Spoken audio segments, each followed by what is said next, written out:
Good day to everyone. This week in Yahrtzeit on Friday, Chof Sivan, is the Yahrtzeit, the 20th Yahrtzeit of Harav HaGoyin, Harav HaChassid, Rabbi Yehuda Kalman Marlow, as we called him in Yeshiva or in the community, Rabbi Marlow, Olav Shalom. Chof Sivan traditionally is known as a sad day on the Jewish calendar. There were pogroms, the Helmanitsky pogroms in the year the Tov Ches and Tov Tes, Tachtat. And it's a sad day for the Jewish people.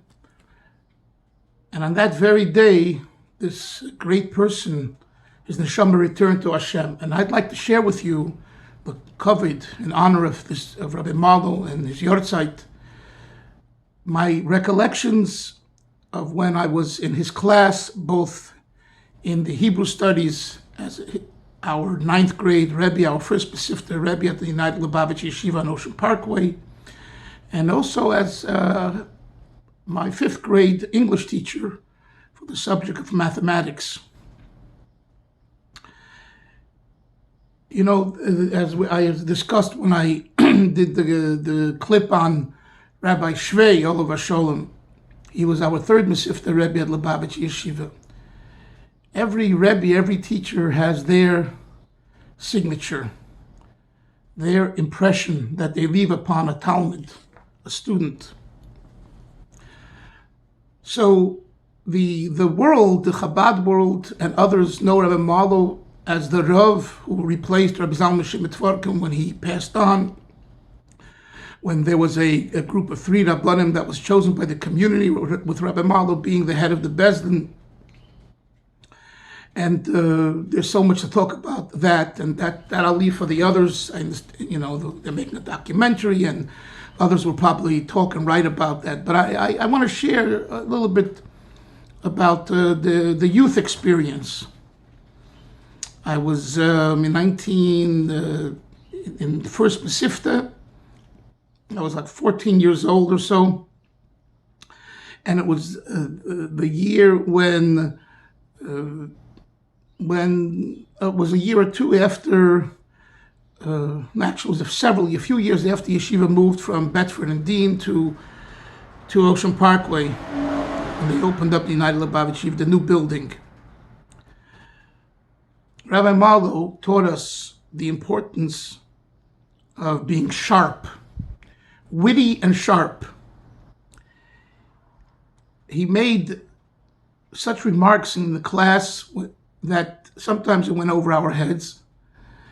Sometimes things didn't sound exactly the way you wanted to be called, or you wanted to be addressed, or what you thought you are, or what you aren't. And Rabbi Marlow, using his chachma, his bright, sharp mind, elevated us.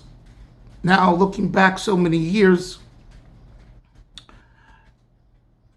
I see it not as a humiliation or a put down, or he chose to elevate the student with chachma. And that's something that I didn't find, by other rebbes, other teachers.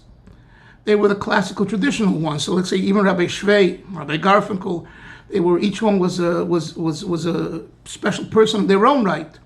But this area of klugshaft, cleverty, and sharpness and wittiness, this they didn't possess. Or maybe they did, but they didn't use it as a teaching, educational tool. He did. That's one thing that comes to mind that, I think should make us parents and educators think about, when is it appropriate, when is it not appropriate, do I have it, do I not have it, do I want to be, should I want to be? Those are different types of questions that you have to analyze and ask yourself as an educator and as a recipient of education. His frumkeit, his religiosity, in a halachic way, was very, very palpable. For example, every Friday morning, the first thing we did when we came to class at 9 o'clock was he led us in reviewing the Sedra. It's called Maver Sedra. You do each pasuk you do 2 times with once the Targum, which is the Halacha and Shulchan Aruch. And we didn't begin like we did every day with the Gemara. We began with being Maver Sedra, reviewing the Sedra.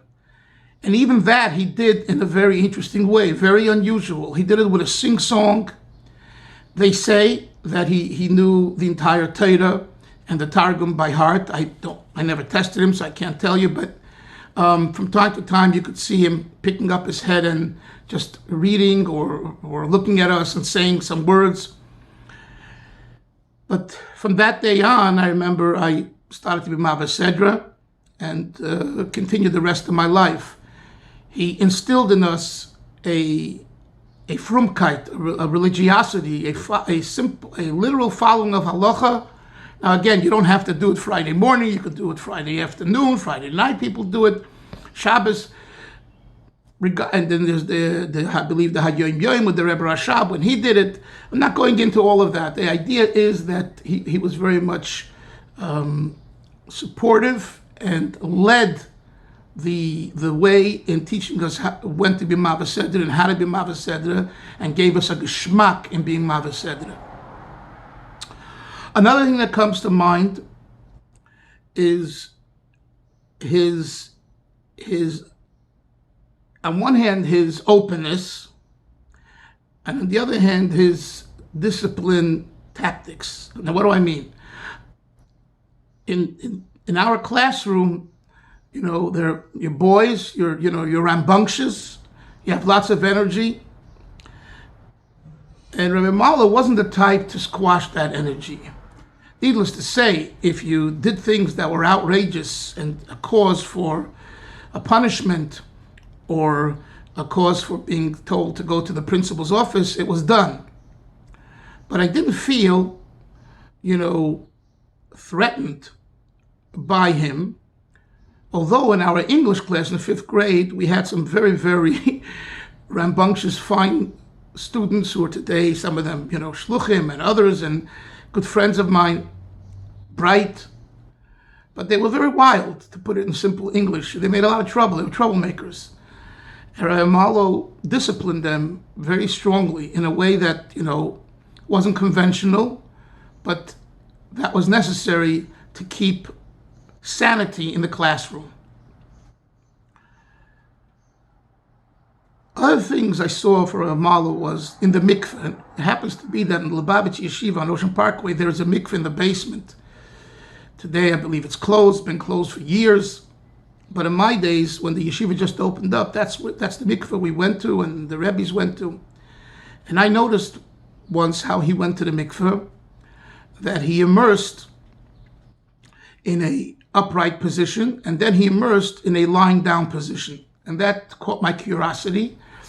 And I asked him about it in class, and I think I spoke to him privately. And he said that this is my recollection. If someone knows different, they should please let me know. That Rabbi Tenenbaum, all of Shalom, who was our principal, told him that was the way the Rebbe went to the mikveh. Because in Kabbalah it says that the first time you go in, you dip into the water, should be upright, and the next time should be kidag, like a fish, which lies flat in the water. And that's the way he did it. And we learned from him, and that's the way I do it till today. I'm no Kabbalist, I'm no son of a Kabbalist, but our Rebbe, indicated that this is the way it should be done, because this is the way the Rebbe did it, as transmitted by Rabbi Tenenbaum, to him, Rabbi Marlow, to us students, or to me in my case. Again, unassuming, he didn't make any public announcements. I don't think he even spoke about it publicly in class. I don't recall, but I don't believe so. But when I asked him, this is what he told me.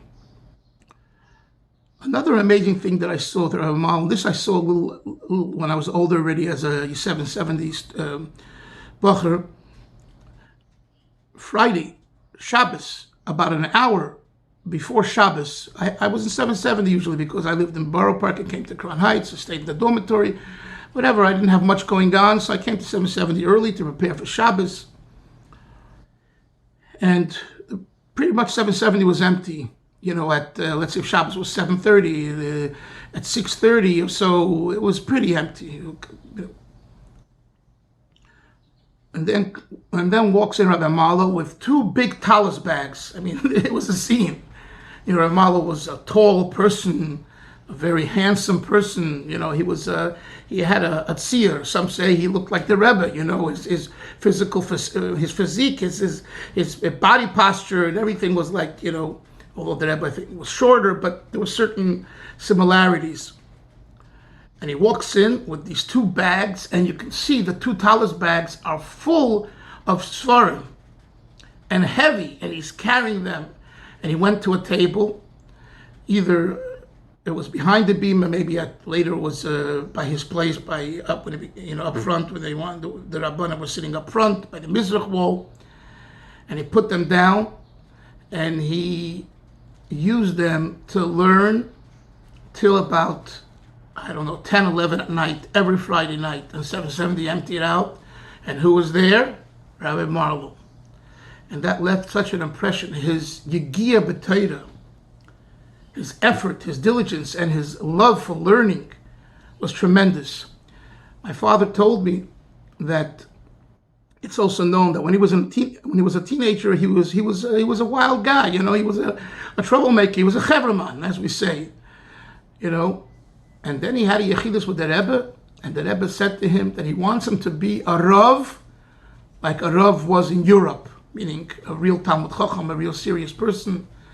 And from that day on, from that yechidus, he walked out, and he started to learn Yom V'Layla, day and night, and he changed, and you couldn't recognize who this was. This is what I was told. They say that he knew the Alter Rebbe Shulchan Aruch word for word by heart. Again, I didn't test him. But that he was a baki in the Alter Rebbe Shulchan Aruch and in many other svarim, for sure. Every year he would finish, I believe, at least 2 Masechtas, three Masechtas, Yutas Kislev, and for his parents, his father, his mother's Yahrtzeit, and possibly more. These were things that we saw, that we observed, that we spoke about in yeshiva as young teenage students. We lauded and looked up to our Rabbi, who was this type of individual. He was zoiched that the Rebbe gave him and his wife, may she be well, chuppah and kedushin. The Rebbe married them. And I heard this from my father as well. I have no verification that he was one of the only people that the Rebbe gave him a Hasidic kush, a kiss at the wedding, after the chuppah, I assume. Sisa emes, sisa nish, veisich nish. But one thing's for sure, it's shayach. Why is it shayach? Why is it possible? Because from where he came from, he was from German descent, Yekish descent, and to make the transition and becoming a full-fledged Lubavitcher, and not just a full-fledged Lubavitcher Chassid of the Rebbe, but committed to Torah and learning with a Yegiya Atzuma, with such effort, such diligence, to be a role model for us young American boys. And then there was the period, like I mentioned earlier, when he became the Rav, and everyone knows that after his passing, they found checks in his desk that were never cashed. You couldn't bribe Rabbi Marlow. Even if you wanted to, you couldn't. And I know personal stories, I'm not going to go into them now, they're private. You couldn't bribe him at all. When he spoke with brevity. I mentioned that earlier, but this was also true when he spoke the Rabbi in public, when they asked him to sit at a Farbrengen, at a Yom Pagra. He was very, very brief. He didn't waste words. And again, he used the same sharp, witty style. So all in all, it's his 20th Yahrtzeit, and we reflect back on those days in which we were in yeshiva, and we had him as a Rebbe, and his iskashrus, his connection to the Rebbe was very deep. He didn't speak much about it, he didn't scream, he didn't brain for hours about his kashrus and connection. That wasn't him. He said a vort, he said one word, and in that word there was everything. And so too, when the whole Mashiach issue of came to be. Rabbi Marlow was on board, but he didn't scream. He didn't, show, I'm on this side, I'm on that side. That wasn't who he was. But if you paid attention to what he said, you know exactly his stance. May the neshama of Rabbi Yehuda Kalman Marlow have an aliyah to bring Mashiach already, so that by the Yahrtzeit on Friday, Chav Sivan,